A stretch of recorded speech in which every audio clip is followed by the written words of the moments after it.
DOM.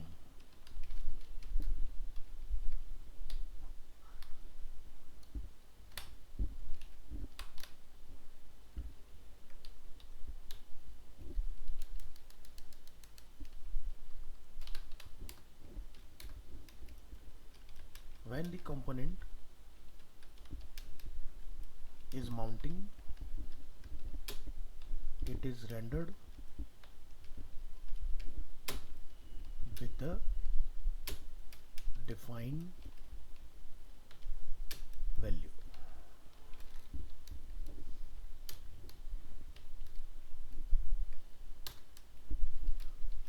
When the component has been mounted,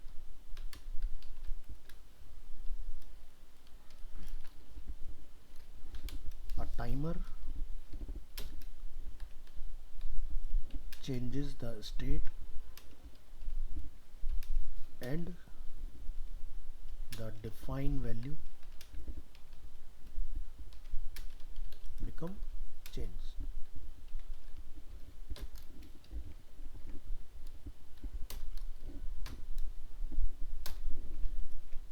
The action triggers the update phase,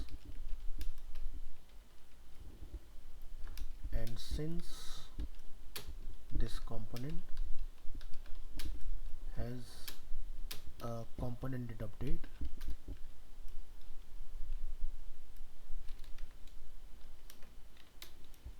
method, this method is executed and writes a message in the empty div or any targeted element.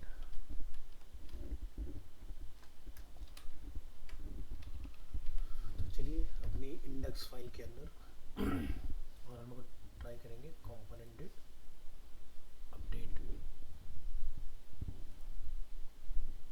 तो हमारी file index.js इसमें आइए और यहाँ जाके आप define करो.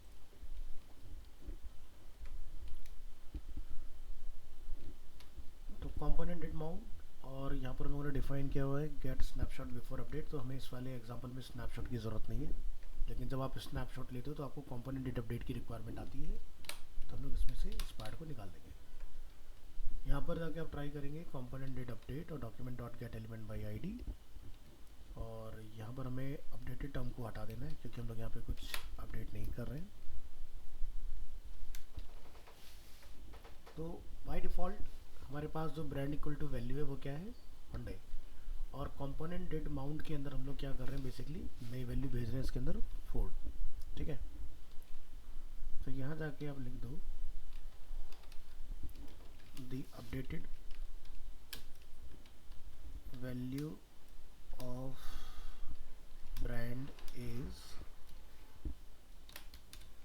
यहाँ पर लिखेंगे हम लोग this dot state dot brand. इस तरह से डिफाइन कर दो. रेंडर में जाओ, यहाँ पे लिखेंगे हम लोग my car brand is this dot state dot brand, और इसको अपने डिव के अंदर आप कॉल करा दो. तो यहाँ पर हमारे पास एक डिव अवेलेबल है, डिव 1, और यहाँ नीचे आओगे. ठीक है, और यहाँ पर जाके आपने इसको रेंडर करा देना है.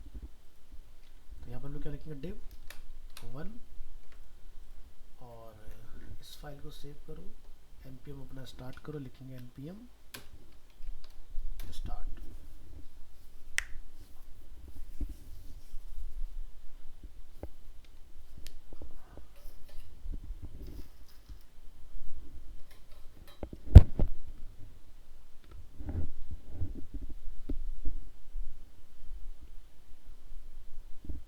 तो जैसे टाइमर हमारा पूरा होगा तो हमारी नई वैल्यू में रिसीव होगी इसके अंदर. तो इसमें आपको क्या डिफरेंस मिल रहा है कि जो स्नैपशॉट वाला है वो आपका प्रीवियस वैल्यू और अपडेटेड वैल्यू दोनों रिटर्न करता है.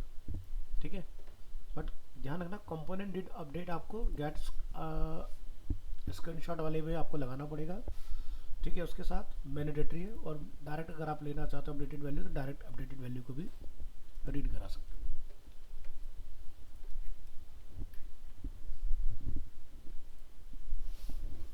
But get snapshot before update उसके साथ मैंडेटरी है। नेक्स्ट हम लोग देखेंगे अनमाउंटिंग। यहाँ जाइए, अनमाउंटिंग फाइल बनाओ।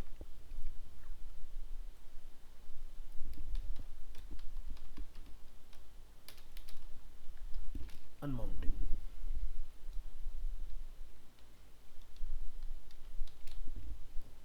Paragraph close. The next phase in the life cycle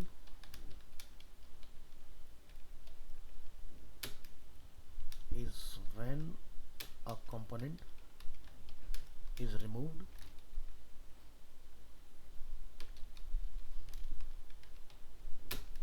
from the DOM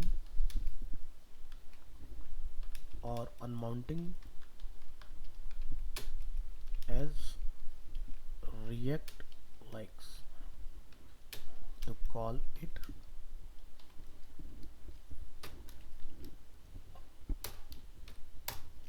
so React has only one built-in built-in method that gets called when a component is unmounted। इसके लिए हम लोग यूज करते हैं आपका component will unmount।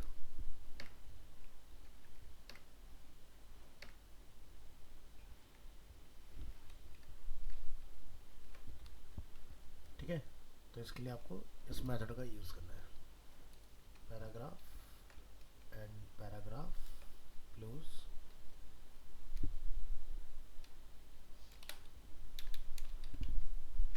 Component will unmount. तो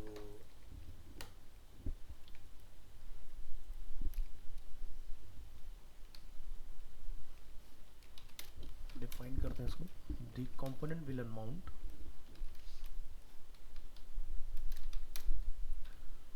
method is called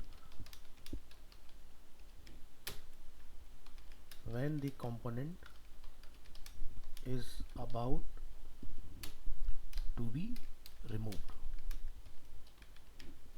from the DOM। तो index file पर आइए, ये तुम्हारा कंपोनेंट डिड अपडेट।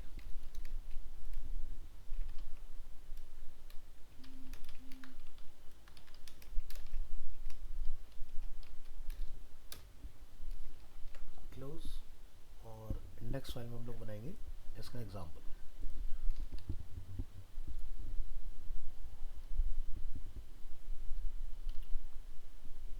तो यहाँ हो दिस डॉट स्टेट, और यहाँ पर हम लोग एक बूलियन वैल्यू का यूज कर लेते हैं इसके लिए। यहाँ जाइए, शो, इसकी वैल्यू हमारे पास क्या है, true. True is a Boolean value, ठीक है। और यहाँ पर हम लोग एक अपना फंक्शन बना लेते हैं, लाइक जैसे कि delete header, arrow function, curly braces, append. यहाँ पर आप लिखेंगे दिस डॉट स्टेट, तो क्या लिखेंगे, सेट स्टेट, क्योंकि हमें इसकी स्टेट को क्या करना है, चेंज। तो जब चेंज करते हैं तो सेट स्टेट, और कर्ली ब्रेसेस में हम शो की वैल्यू को यहाँ पर क्या कर देंगे, फॉल्स। तो लिखिए शो, और इसकी वैल्यू को क्या लिखें, फॉल्स। ठीक है, ये पार्ट हमारा कंप्लीट। नेक्स्ट रेंडर में आइए, और यहाँ पर आप लिखें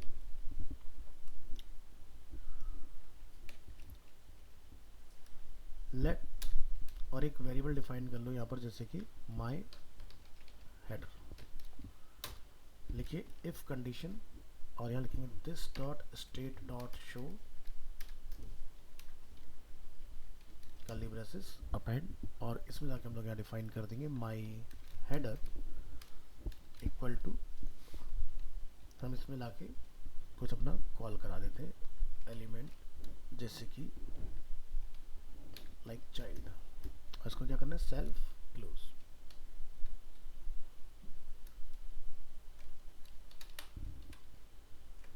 ठीक है, तो ये हमारा क्या हो गया हेडर कंपोनेंट। इसको यहाँ पर आप क्लोज करेंगे, रिटर्न कराएंगे नीचे वैल्यू, यहाँ पर लिखिए डिव कंटेनर,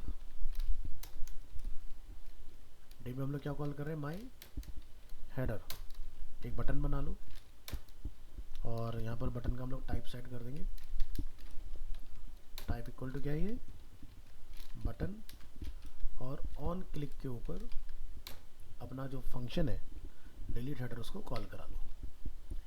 ठीक है, तो ये हमारा फंक्शन, इसके ऊपर हमने क्या कर दिया बाइंड कर दिया, तो ये हमारा एक क्लास हो गया। अब एक और क्लास बना लो और इसको आप एक नेम रख दो लाइक कंटेनर। सर्वर को बंद रखो नहीं तो एरर निकालता रहेगा, नहीं तो यहाँ जाओ एक और क्लास बना लो। क्लास हमने यहाँ पर क्या कॉल किया था चाइल्ड, तो जब आप चाइल्ड को कॉल करें तो चाइल्ड को डिफाइन भी करना पड़ेगा, तो यहाँ जाएंगे लिखेंगे क्लास चाइल्ड एक्सटेंड्स, क्या लिखते हैं React component curly braces append, यहाँ लिखिए component will mount,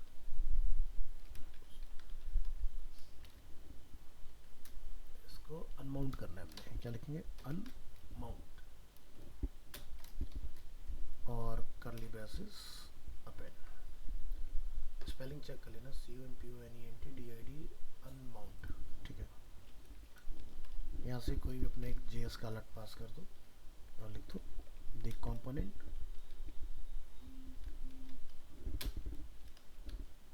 named header is about to be अनमाउंटेड।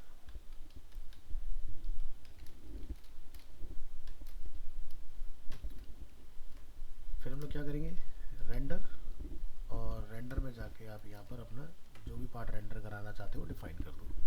तो जैसे हमने यहाँ पे लिखा इसका एक मैसेज रेंडर, रेंडर के अंदर रिटर्न, रिटर्न में बनाना ब्रैकेट कंट्रोल S, और यहाँ जाके लिख देंगे लाइक एक हेडिंग चाइल्ड कंपोनेंट। ठीक है, तो हमने चाइल्ड कंपोनेंट को कहाँ कॉल करा है कंटेनर के अंदर, तो अगर हम लोग कंटेनर को कॉल करें तो चाइल्ड वाला अपने आप रेंडर हो जाएगा। यहाँ जाओ, ठीक है, तो चाइल्ड हमारा यहाँ कॉल हो गया और ये हमारा देखो एक्टिव हो गया इधर कॉल हो गया। इधर जाओ, यहाँ जाके लिखोगे npm start,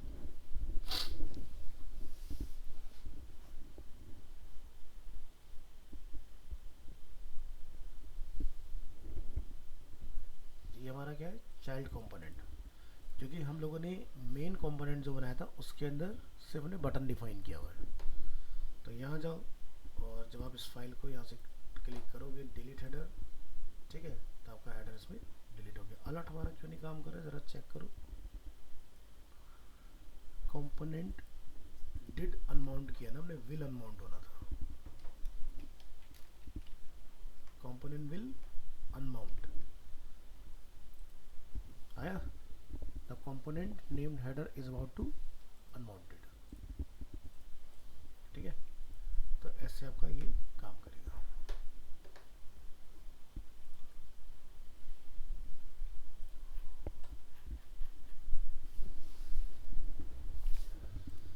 तो कहीं पर आपने ऑन क्लिक पर किसी कंपोनेंट को कॉल कराना है या आपने डिसमिस कराना है, तो दोनों पार्ट आपके इसमें कवर है। तो कॉल वाला पहले हो गया, डिलीट वाला हमारा अब हो गया। तो डिड माउंट जो होता है यानी कि हमने ऐड किया, और विल अनमाउंट यानी कि हमने डिसमिस कर दिया वहाँ से। तो ये आपने ट्राई करके देख लेना है। सर रियल यूज़ क्या है इसका? रियल यूज़ जब हम लोग प्रोजेक्ट पर आएंगे तब देखेंगे हम लोग इसका। तो रियल यूज़ अगर आप देखना चाहते हो, जैसे एग्जांपल के तौर पर आप फ्लिपकार्ट जैसा कुछ प्रोजेक्ट चला रहे हो और इसको इनकॉग्निटो में ले आओ, ठीक है।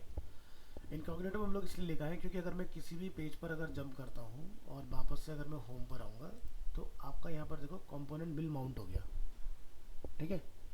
अगर आपने इसको ऐसे डिसमिस किया, कंपोनेंट आपका अनमाउंट हो गया इसके अंदर। तो यानी कि अगर आप चाहते हो कि आपकी क्लिक पर कोई चीज़ एक्सेस हो जाए तो वो है माउंट, और अगर आप क्लिक पर उसको हटा रहे हो तो वो है अनमाउंट। तो ये इस तरह से काम करती है चीज़ें आपकी, ठीक है। तो जब लोग, वैसे तो मैं पता है ये मॉडल है, लेकिन मॉडल आपका इसमें ऐसे नहीं चलेगा। नहीं तो आप डायरेक्ट रख के चला लो, लेकिन मुझे रख के लेके आना है कंपोनेंट के फॉर्म में, इसको कहीं बाहर से डिफाइन करके सेम पेज के अंदर नहीं रखना है, या जैसे भी आप चाह रहे हो। तो इस तरह से आपको ट्राई करना पड़ेगा। ये वाला टेक्निक आपको लगाना है, रिमूव कराने के लिए ये काम कर जाएगा।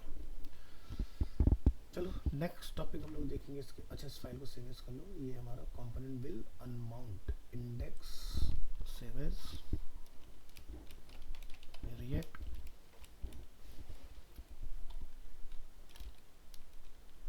यहाँ लिखेंगे विल अनमाउंट।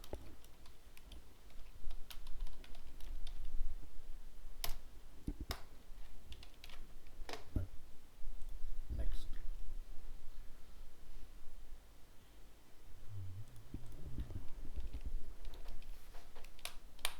तो प्रॉप्स हम लोगों ने देख लिया है, तो प्रॉप्स के बारे में थोड़ा सा और डिटेल में देखेंगे। React props. प्रॉप्स क्या होता है? हमारी प्रॉपर्टीज यानी कि पैरामीटर्स जो हम लोग फंक्शन के अंदर अपना पास करते हैं, ठीक है। तो PHP में हम लोग इसको आर्ग्यूमेंट बोल देते हैं, यहाँ भी हम लोग इसको आर्ग्यूमेंट पैरामीटर किसी भी नेम से कॉल कर सकते हैं। यहाँ जाओ और डिफाइन कर दोगे रिएक्ट प्रॉप्स, बाकी सब delete.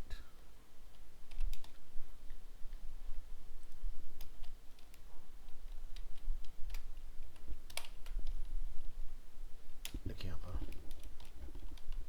props are arguments passed into React components.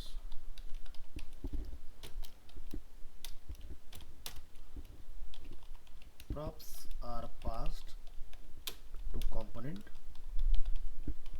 via HTML attributes.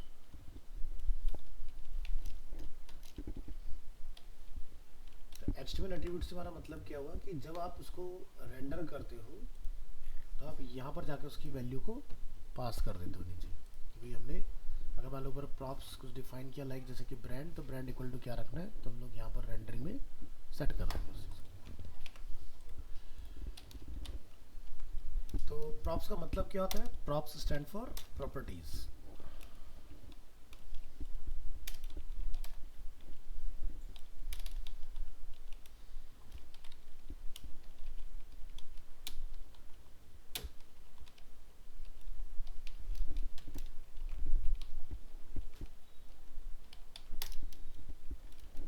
Next,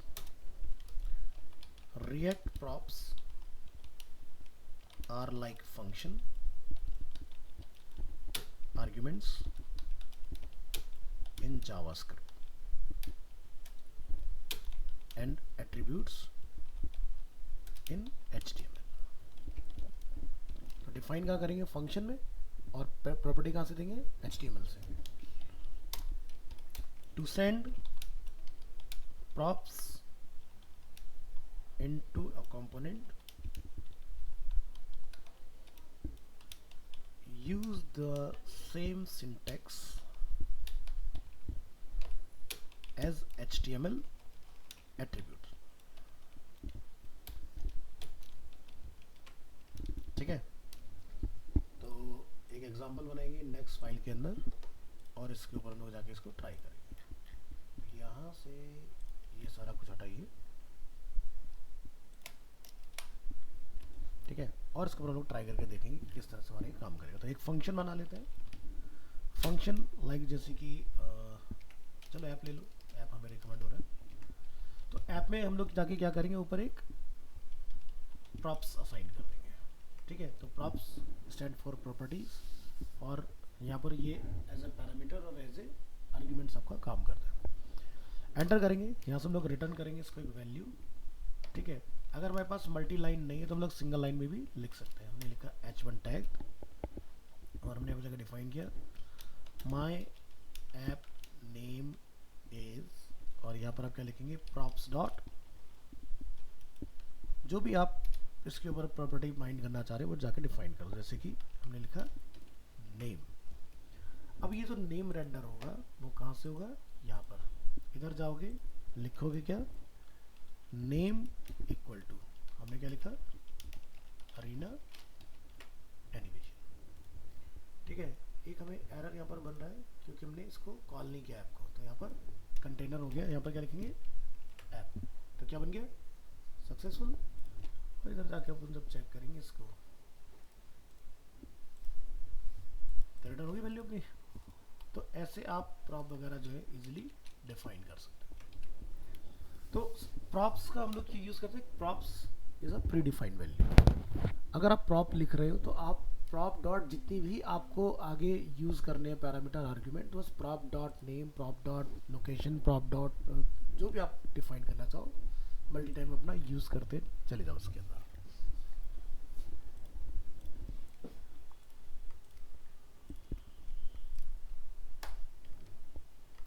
तो इसको सेव एज करेंगे, रिएक्ट प्रॉप्स example1, और इसको इस तरह से सेव करो। अब डिफरेंट थोड़ा सा करके देखते हैं। हमने यहाँ से फंक्शन डिफाइन किया लाइक कार। कार में हमने क्या करा, प्रॉप एक असाइन किया, और हमने जाके यहाँ पर डिफाइन कर दिया माय कार नेम इज। ठीक है, और यहाँ से हमने क्या डिफाइन किया, प्रॉप्स डॉट नेम रख लो या ब्रांड डिफाइन कर दो इसको। एक हम लोग और बना लेते हैं, कॉपी फंक्शन, और हमने इसको नेम दे दिया लाइक गैराज। इसमें हम कोई भी प्रॉप्स डिफाइन नहीं कर रहे हैं, रखेंगे रिटर्न। कुछ मल्टीलाइन हमें डालना है तो आप यहाँ से इस तरह से डिफाइन करेंगे, इसको करेंगे कट, और यहाँ पे लाके करेंगे कॉल। तो मल्टी लाइन डालने के लिए आपको पता ही है हमें एक होल्डर का यूज़ करना होता है, और इसके अंदर जाकर हम लोग मल्टीपल वैल्यू पास कर सकते हैं। तो जैसे कि हम लोगों ने पहले एक एग्जांपल बनाया था, who lives in my garage.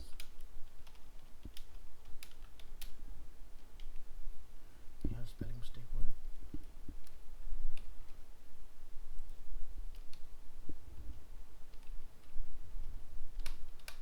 ठीक है, तो गैराज के अंदर हम लोग कार वाले को कॉल करेंगे यहाँ पर। तो आप यहाँ पर लिखेंगे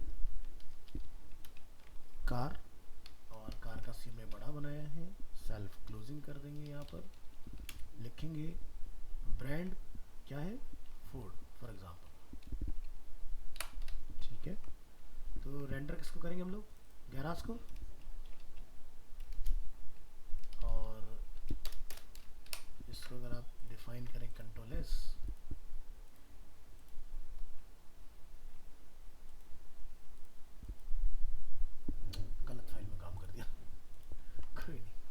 इंडेक्स में जाना, इस कोड को कॉपी, रेट प्रॉप्स example1 यहाँ पर पेस्ट, और ऊपर वाला एग्जाम्पल यहाँ से कट पेस्ट कर लेना। उसको कहाँ डालेंगे, इंडेक्स के अंदर, कंट्रोल एस। अब हमें डेटा डिफरेंट दिखाई देगा। तो क्या समझ में आया, हम एक कंपोनेंट के अंदर डिफाइन कर रहे हैं अपना प्रॉप, और दूसरे कंपोनेंट में कॉल करते हैं तो हम लोग उसको वैल्यू अपनी असाइन कर सकते हैं। या तो ऐसा हो सकता है सिनेरियो कि एक ही कंपोनेंट है और सीधे आप उसको वैल्यू दे रहे हो, या हो सकता है कि आपके पास मल्टीपल कंपोनेंट है, तो जिस कंपोनेंट में आप रेंडर कर रहे हो उसी के अंदर आप उसको जाके कॉल करा दो। तो जैसे कंपोनेंट के अंदर कंपोनेंट कॉल करते हैं, ये मेथड आपका कॉल होता है चेनिंग के नेम से। ये चेनिंग है एक तरह की। तो मान लो जैसे आपके पास 3-4 कंपोनेंट्स है, तो एक दूसरे के अंदर कंपोनेंट को पास करना। जैसे कंपोनेंट 1 को हमने 2 में पास किया, 2 को हमने 3 में पास किया, 3 को हमने 4 में पास किया, और 4 को हमने रेंडर कर दिया। तो हमारे सारे कंपोनेंट रेंडर होंगे ऑटोमेटिकली। ठीक है, तो हमने इस मेथड में क्या सीखा है, रिएक्ट प्रॉप्स एग्जांपल 1 पास डेटा, इसको यहाँ लिखा रिएक्ट प्रॉप्स पास डेटा, ये हुआ हमारा एग्जांपल 2। तो इसमें डेटा हम लोग पास करें दूसरे कंपोनेंट के अंदर जाके, तो यहाँ जाके हम लोग डिफाइन करेंगे इसके अंदर।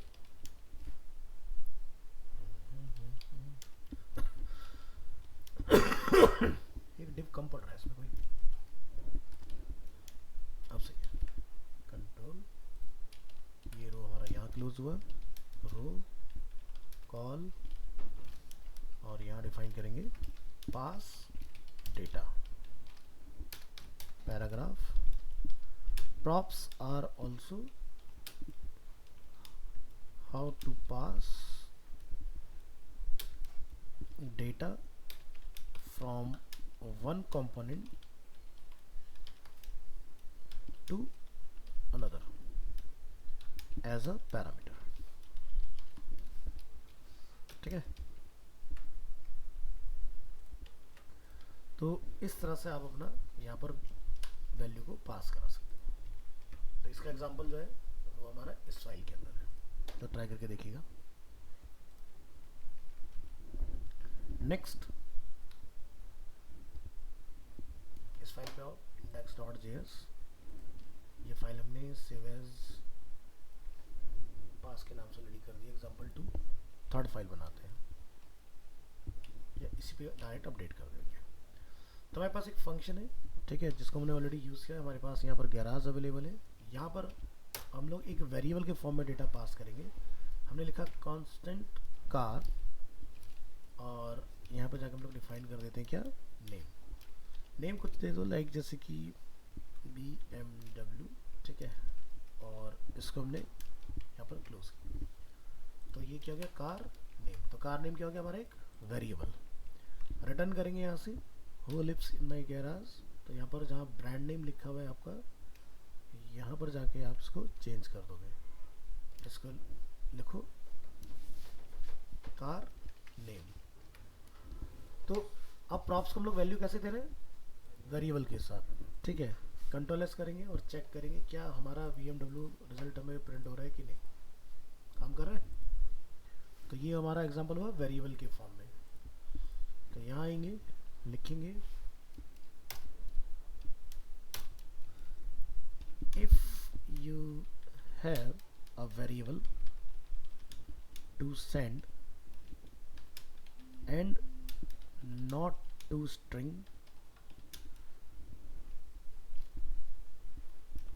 for example, ठीक है। तो आपने इस मेथड का यूज़ करना है। तो दोनों तरीके पॉसिबल है। प्रॉप्स में जो हम लोग ब्रांड को वैल्यू बचा रहे हैं, तो हमने ब्रांड इक्वल टू क्या लिख दिया, कार नेम वेरिएबल, अपना काम हो गया। और अगर हमने ये डिफाइन नहीं किया होगा तो ब्रांड इक्वल टू आपने डबल कोट के अंदर स्ट्रिंग मोड में डेटा अपना भेज देना है। तो अब मेरा जो डेटा है वो स्ट्रिंग मोड में नहीं है, वो वेरिएबल फॉर्म में जा रहा है डेटा। तो इस तरह से आप ट्राई करोगे।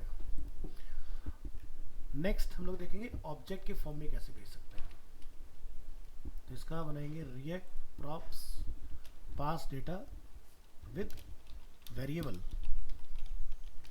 एग्जाम्पल 3। अब बना लो यहाँ से एक ऑब्जेक्ट, जैसे कि कार इन्फो। तो यहाँ पर हम बनाएंगे अपना ऑब्जेक्ट करली ब्रेसेस में। तो जैसे कि नेम क्या है, यहाँ जाके डबल कोट में नेम डाल दो, जैसे कि BMW, ठीक है, कॉमा मॉडल हम लोग यहाँ जाके डिफाइन कर देंगे XL, ठीक है। और इस तरह से ये हमने दो चीज़ें इसमें डिफाइन कर दी। तो यहाँ जाओ, यहाँ जाके हम लोग क्या लिख देंगे, car info. Control S press करेंगे और इधर इसको चेक करेंगे। हमने क्या रेंडर करा रखा है यहाँ पर, गैराज के अंदर हमने कार इन्फो, और यहाँ से brand equal to car info. इसमें, यहाँ पर क्या लिखें, कार इन्फो डॉट नेम और कार इन्फो डॉट मॉडल। तो पहले खाली नेम से रिट्रीव करके देखो कि आप लोग नेम रिट्रीव कर पा रहे हैं कि नहीं। कंट्रोल एस, रेंडर हो रहा है। और मॉडल ट्राई करके देखो,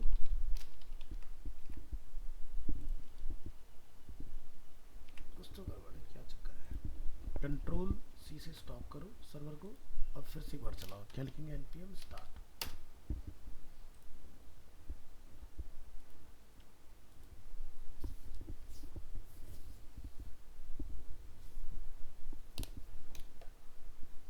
मैंने फिर से गलत फाइल में कर दिया क्या काम? हाँ, इसलिए नहीं आ रहा। इसको कॉपी करो, इंडेक्स फाइल में जाओ और नीचे का सारा डेटा कट करो, यहाँ लिखो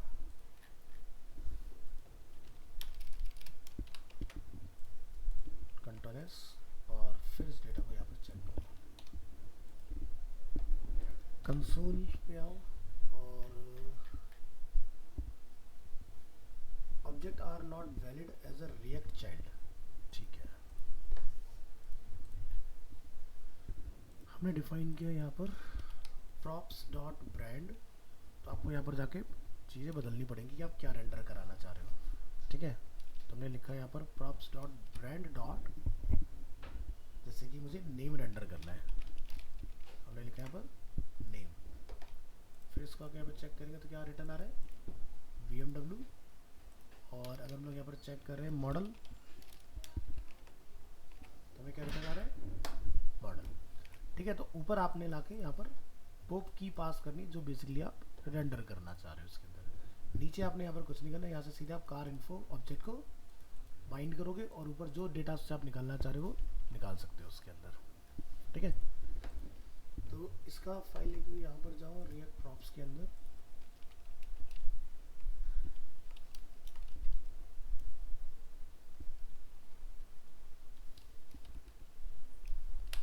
we can also pass data to component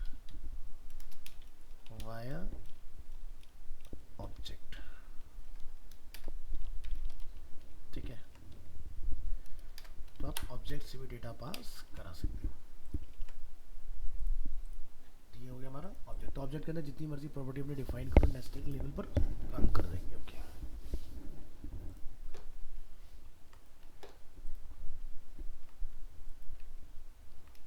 तो रिएक्ट के जो प्रॉप्स हैं बेसिकली अपने, वो क्या होते हैं, जनरली रीड ऑनली होते हैं। React props are read only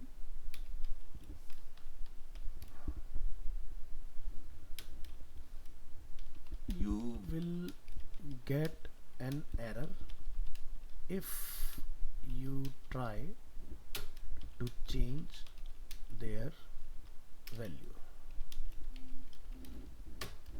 तो ये चीज़ आपने ध्यान रखना है इसके अंदर। ठीक है, जब आप प्रॉप्स के साथ काम कर रहे हैं। नेक्स्ट आते हैं हमारे रिएक्ट के अंदर इवेंट्स। और इस फाइल को हमने यहाँ से सेव कर देना है, react pass data with object।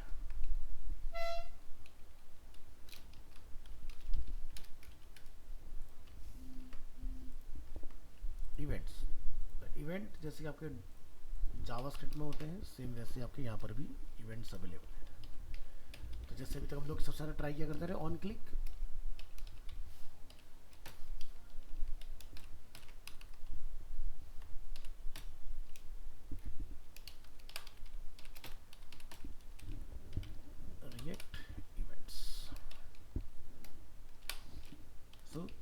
just like HTML DOM events,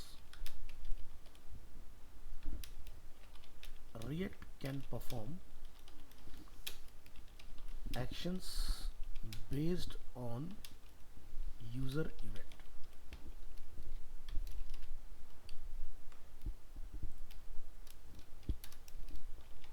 React has the same events as HTML, like click, change या माउस ओवर या माउस डाउन, जैसा भी आप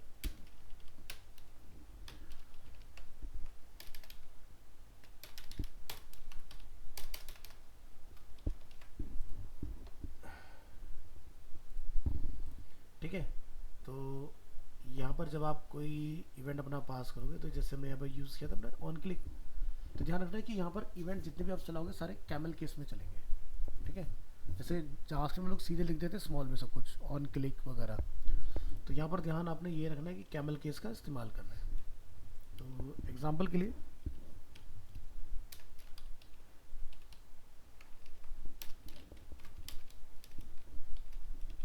adding events, so React events are written in camel case। ठीक है, syntax like on click, तो आपका C क्या बनेगा, बड़ा बनेगा, इंस्टेड ऑफ जावास्क्रिप्ट वाला ऑन क्लिक। डिफरेंस हो जाए, तो आपने ध्यान रखना है कि ये इस तरह से जाएगा।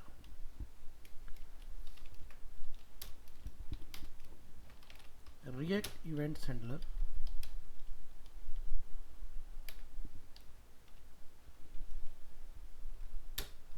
Are written inside curly braces।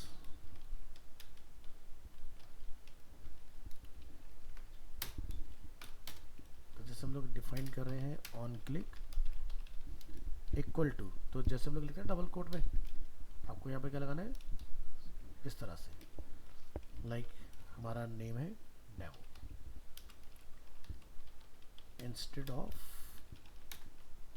On click equal to double quote demo. तो आप अपना फंक्शन ऐसे कॉल करते हो ना, यहाँ पर डेमो एक तो बिना बनाना ब्रैकेट का कॉल होगा और करली ब्रेसेस में आपका कॉल होगा। इस चीज़ का आपने ध्यान रखना है। ठीक है, तो एग्जांपल के तौर पर हम इस डेमो से कुछ चला के देखें, तो यहाँ होगे और यहाँ से जाके एक फंक्शन अपना बना लो। ठीक है, तो जैसे कि हमारा फंक्शन है कार ही रहने दो, और ये सारा डेटा अपना डिलीट कर लो, उसके अंदर से करली ब्रेसेस को बंद कर लो, और यहाँ जाके आप लिख देंगे constant demo equal to banana bracket और एरो फंक्शन का यूज़ करते अपना एक डेमो डिफाइन कर। तो ध्यान रखा कि हम लोग ना मेन जो हमारा अवेलेबल है फंक्शन वो आपका कैपिटल होना चाहिए, लेकिन उसके अंदर अगर हम लोग कोई डिफाइन करें तो वो स्मॉल में चलेगा, कोई प्रॉब्लम नहीं है। नेक्स्ट, आप यहाँ से जो भी मैसेज अपना पास करना चाह रहे हो वो यहाँ पे जाके आप डिफाइन कर देंगे। My car name is like Ford, और हमने यहाँ पर अपना एक मैसेज लिखा। अब इसको हमने क्या करना है, रिटर्न करना है। रिटर्न पे जाएंगे, एंटर करेंगे, और अगर आपको सिंपल एक ट्रिगर डालना है तो अपना बटन या इनपुट टाइप जो भी आप डालना चाहते हो वो डिफाइन कर दो। शो नेम यहाँ पर हमने डिफाइन किया, लिखेंगे बटन पर ऑन क्लिक, तो ऑन क्लिक पर आप जाएंगे और डेमो को क्या करना है, हमने यहाँ पर कॉल कर देना है। नीचे आके हम लोग क्या कॉल कर देंगे, कार फंक्शन, ये हमने यहाँ पर कॉल किया। कंट्रोल एस करेंगे, इधर आएंगे, रिफ्रेश करेंगे, शो नेम पर क्लिक करेंगे, तो आपका अलर्ट जो है वो वर्क कर जाएगा इस तरह से। ठीक है, सिंपल सा प्रोसेस है, इस तरह से आपने काम करना है। तो नॉर्मल हम लोग जब जावास्क्रिप्ट में काम करते हैं तो हम लोग क्या करते हैं, बटन को अलग डिफाइन करते हैं HTML में, और स्क्रिप्ट टैग के अंदर हम लोग डालते हैं पूरा का पूरा अपना फंक्शन।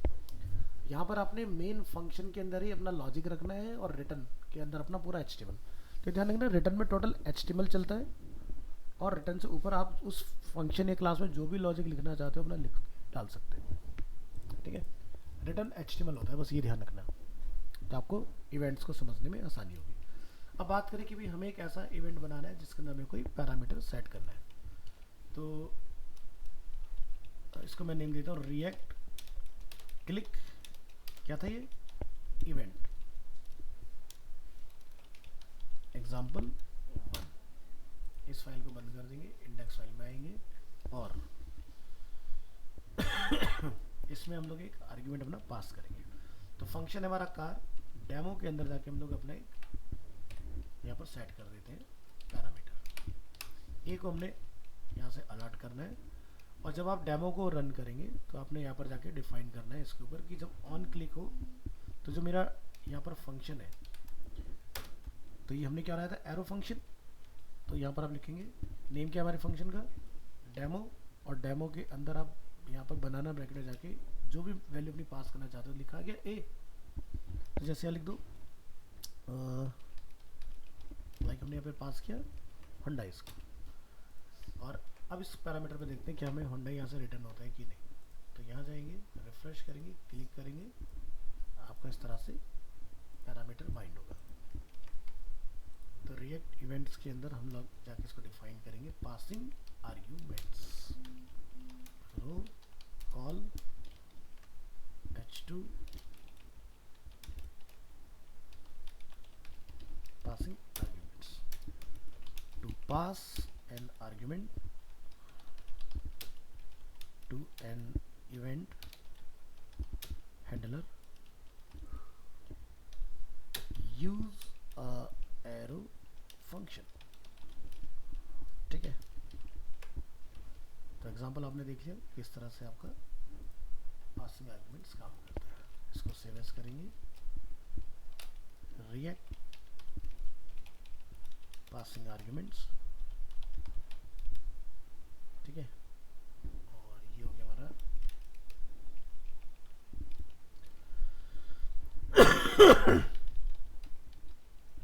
With event example 2।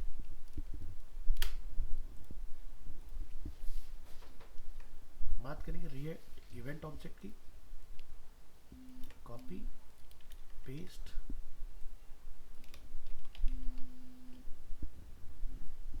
एक मिनट का वेट कीजिए।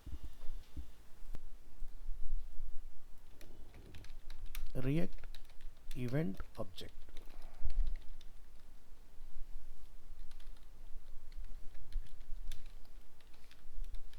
event handlers have access to the React event that triggered the function। तो इसके ऊपर आप यहाँ से एक एग्जांपल बनाओ, इंडेक्स फाइल में आइए और एज इट इज रहने दो। ठीक है, हमने यहाँ पर पैरामीटर ए के साथ में एक और पैरामीटर डिफाइन कर लिया, फॉर एग्जांपल बी। हम यहाँ पर एक अलर्ट बना रहे हैं कि भाई हमें बी का जो टाइप है, ठीक है, वो हमने रिटर्न करना है। तो यहाँ जाइए और यहाँ पर हम लोग क्या लिख देंगे, इवेंट। तो इवेंट जो होता है वो आपका प्री डिफाइन होता है। तो हमने लिखा है डेमो, डेमो में इवेंट, इस पर क्या बता रहा है, इवेंट इज डेप्रिकेटेड। ओके, तो ये काम नहीं करेगा, सॉरी, इवेंट आपका बंद हो गया रिएक्ट के नए वर्जन में।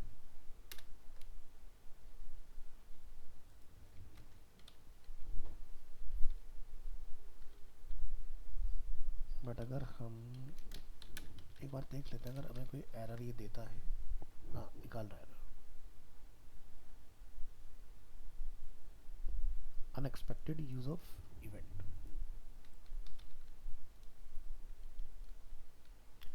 लेकिन इवेंट जो है ना, नॉर्मल वाली जो जेएस है उसके अंदर स्टिल अभी भी वर्किंग है। जैसे आप कोई भी क्लिक चलाते हो ना, तो उस पर देख सकते हो इवेंट डॉट टाइप या इवेंट डॉट की कोड। तो आपको की कोड क्या करता है, इवेंट जो प्री डिफाइन हमारा होता है वो रिटर्न कर देता है। मैं आपको इसका एक नॉर्मल डेमो करके दिखाता हूँ, समझ पाओगे।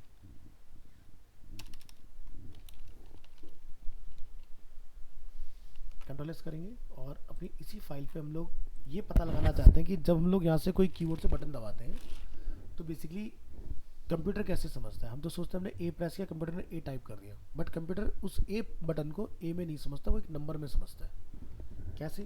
ट्राई करके देखते हैं, छोटा सा पार्ट अगर बन जाता है तो। हमने यहाँ पे लिखा स्क्रिप्ट टैग, और यहाँ हम लोग जाके डिफाइन करेंगे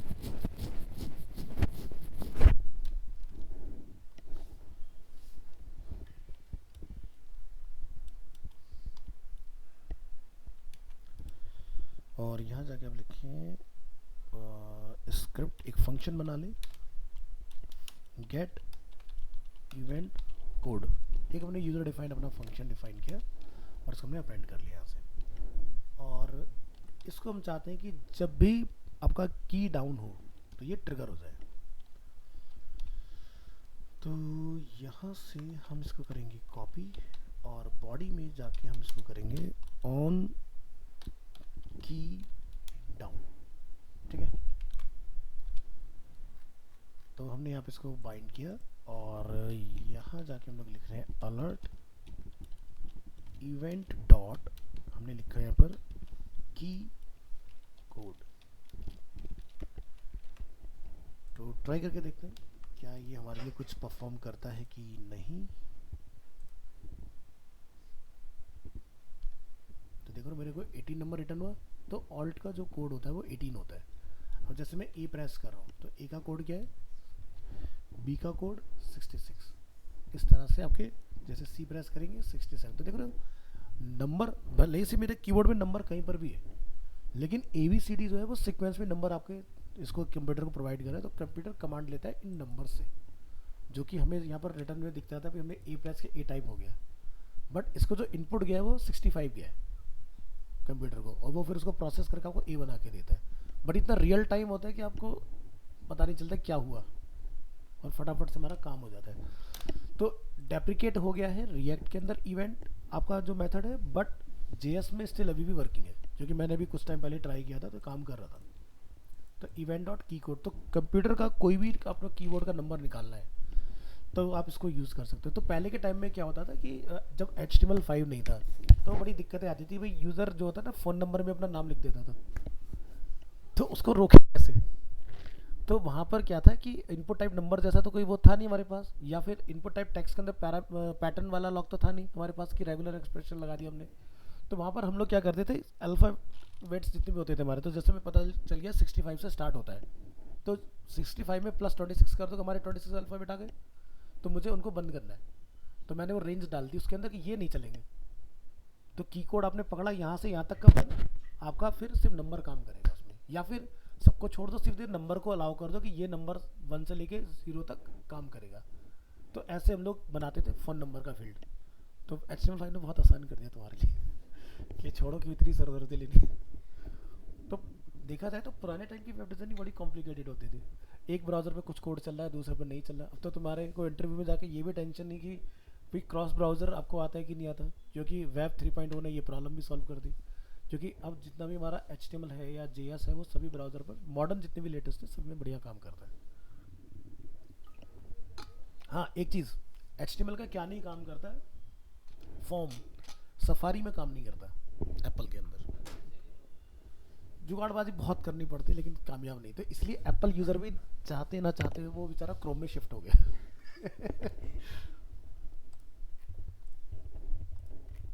चलिए, तो ये था अपना इवेंट इसके अंदर।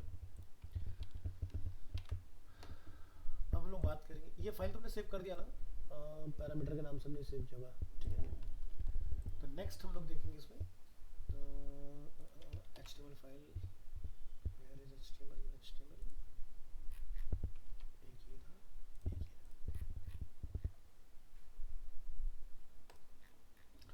चलो सेव एज करो और यहाँ से बनाओ रिएक्ट कंडीशनल।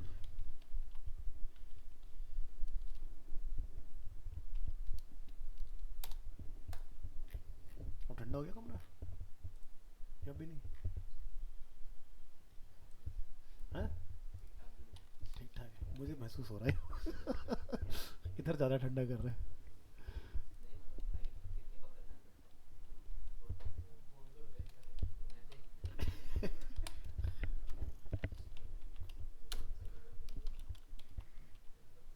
C20i Ti। अभी एसी चला लो, लेकिन अभी एसी का मौसम है नहीं। कम से कम आपको 1 वीक का और वेट करना चाहिए। दिल्ली का मौसम बड़ा ही बेकार है। आज सुबह बारिश हो गई, प्रोडिक्शन थी कल की कि कल होगी बारिश ने। सोचा कल का इंतज़ार क्यों करना, आज ही हो जाते हैं। तो कंडीशनल रेंडरिंग क्या होता है, जैसे हम लोगों ने वो पढ़ा हुआ है पीएचपी के अंदर। तो जैसे हम लोग लगाते हैं ना कि लॉजिक की भी यूज़र अगर ऑथेंटिकेटेड नहीं है तो डैशबोर्ड पे ना जाए, और अगर ऑथेंटिकेटेड है तो वो एक्सेस कर सकता है उस चीज़ को। तो उसी तरह का आप नॉर्मल अपना टर्नरी ऑपरेटर से या फिर नॉर्मल भी अपना जाके यहाँ पर डिफाइन करके आ सकते हो। तो लिखेंगे in React you can conditionally render component.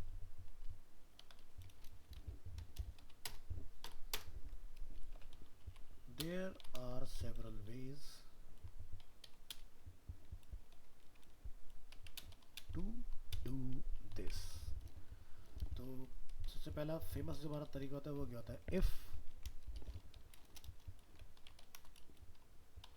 If का आप यूज़ कर सकते हैं। इफ स्टेटमेंट से बहुत इजीली हैंडल हो जाएगा। we can use the if statement operator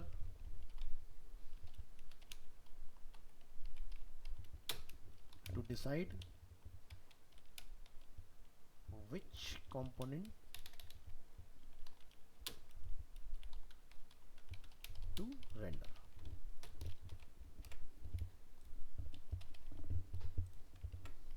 इसका आप एक एग्जांपल बना सकते हो। जैसे हमारे पास दो फंक्शन है, दो कंपोनेंट है, और कोई कंडीशन अगर ट्रू हो रही तो वो पर्टिकुलर उस कंडीशन मीट पर आपका कॉल हो जाए, अदरवाइज नाउ। तो क्या करेंगे इसके लिए, यहाँ आएंगे इंडेक्स फाइल में।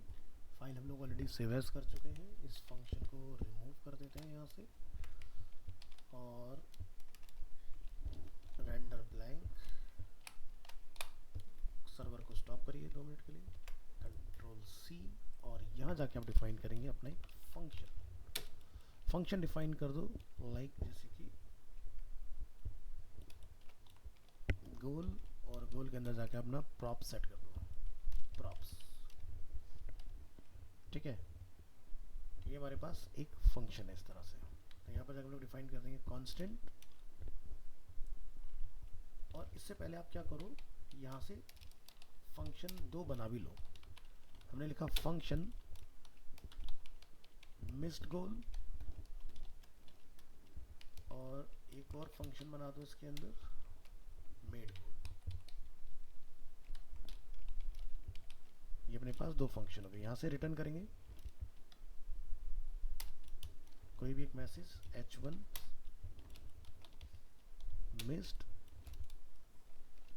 और यहाँ पर हम लोग रिटर्न कर देंगे इसके अंदर गोल।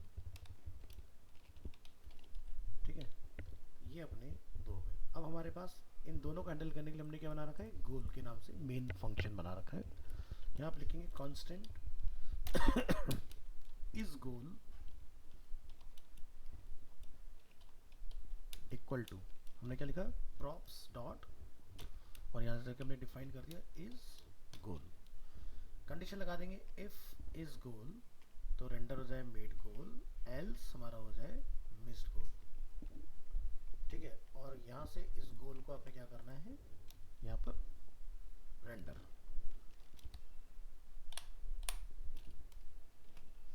ये हमने गोल को रेंडर किया। अब इस गोल जो है उसको हम लोग एक वैल्यू यहाँ से दे देंगे, ट्रू या फॉल्स। तो हम यहाँ पर रख देते हैं वैल्यू इज ट्रू। तो यहाँ पर क्या लिखा रहा है, इस गोल है तो क्या रिटर्न हो, मेड गोल। ठीक है, यानी कि ये वाला। और अगर वैल्यू फॉल्स है तो क्या आना चाहिए, मिस्ड गोल, यानी कि ये वाला पार्ट।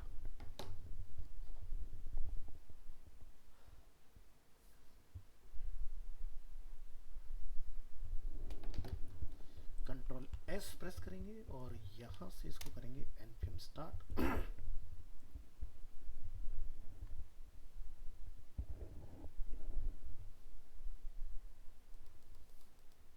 क्या रिटर्न आया, गोल। ठीक है, वैल्यू क्या है, ट्रू। हमने क्या लिखा, फॉल्स। क्या हो गया, this is a conditional rendering, कि हमने यहाँ पर अपना किस तरह से एंटर कराना है। तो जैसे अभी हम लोग वैल्यूज़ को यहाँ से दे रहे हैं, आप यूज़र से कहीं से इनपुट ले सकते हो, उसके कंडीशन के बेस पर आप मैच करके चीज़ों को रेंडर करा सकते हो कि भाई यूज़र ने, तो जैसे हम लोग अभी जब इसके ऊपर ट्राई करेंगे साइन इन साइन अप वगैरह बनाने का, तो आपको समझ में आ जाएगा यूज़र ऑथेंटिकेटेड है तो उसका एक टोकन बन जाएगा, और अगर नहीं है तो फिर आप टोकन में उसको फॉल्स में पास करा दोगे, तो आपका उस तरीके से पर्टिकुलर कंपोनेंट वर्क करेगा।